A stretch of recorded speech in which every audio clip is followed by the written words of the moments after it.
নমস্কার, আমি স্নেহা। আমার নিবেদন কবিগুরু রবীন্দ্রনাথ ঠাকুরের লেখা প্রশ্ন।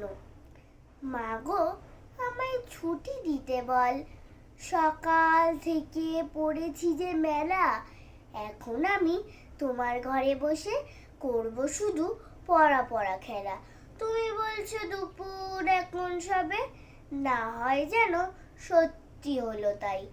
একদিনও কি দুপুর হলে বিকেল হলো মনে করতে নাই?